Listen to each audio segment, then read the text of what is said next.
Hello, everyone. I'm Daan Leijen. I'm gonna say something about diversity, and you may have noticed there's something new this year at ICFP. There's actually a diversity committee, and it was really initiated by Simon Marlowe. A shout out to him if he's still around. And the committee this year is me and Gabriele Keller and Alejandro Russo.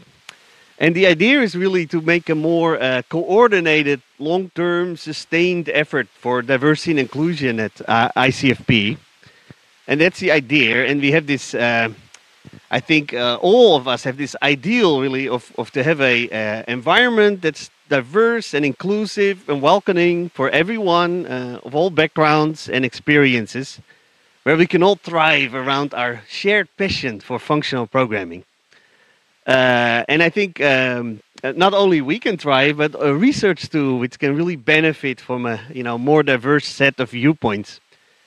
And no, of course, it's also not so easy diversity. Ohad Kamar put it very eloquently that it's really about the people that are not in this room, right? And we're going to make various efforts to work on that. And I think this year's ICFP had many events, I think, that are aligned with that. Like PLMW, it's always highly recommended for starting PhD students to go there or enthusiastic students.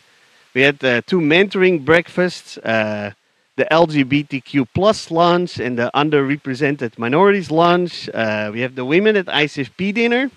It's tonight at 7. It's in a fantastic place. I encourage you all to go. You don't have to have registered beforehand, so please consider that.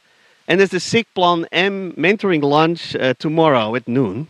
And many people worked really hard in organizing this. Many people that I don't name here, and I would actually like to thank them all for making this happen. So maybe.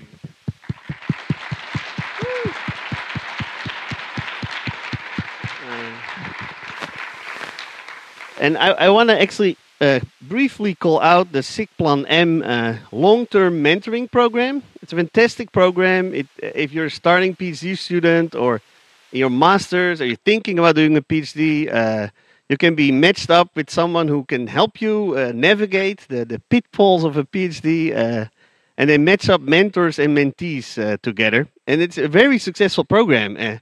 There's now 300 mentees and 200 mentors participating. And actually, the shout out is that there's actually not enough US mentors. So if you're in the US or you know the US system well, please consider joining the program. And Rishab is here. Please talk to him. And otherwise, email Nadia Polikarpova for more information. Yeah, think about that. Also, if you're a more senior PhD student and think you can help, you can also be a mentor. So please consider that. And finally, there's something else new for next year's ICFP. And we're going to create a new diversity, equity, and inclusion sponsorship category. And that was really an idea by Gabriele Keller and Simon Marlowe. And the idea is that on the one hand, we have these companies, big companies like, say, Microsoft, that have special budgets that need to go just to diversity and inclusion goals. And they cannot just give money to a conference. So why not help them spend that money and create a specific category where it's guaranteed that we look for, it will be spent on D&I goals. And on the other side, there's actually already many great opportunities for sponsorship for students like PLMW and SIGPlan PAC. But often there's all kinds of restrictions in place that makes it not possible for everyone to be eligible or to be funded. So I think it's a fantastic win-win situation. And we really want to look for this D&I fund to sponsor those enthusiastic FP students, and especially from underrepresented geographical regions, and see if we can help them to be able to attend ICFP, even if you don't have a paper yet, for example. And maybe it's the opportunity to meet a mentor, and it can change everything if you're from there. So I think actually this year we did a kind of trial run of this funding model, and we were very glad to have a sponsor that helped out, and we were able to fund one student from South America region. and he's sitting right there. So Gaston, maybe you can show yourself. It's real. And we're very happy that that worked out.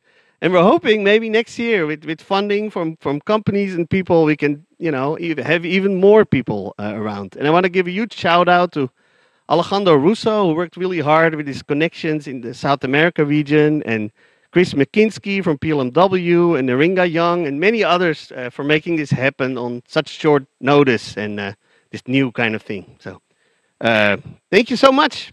And yeah.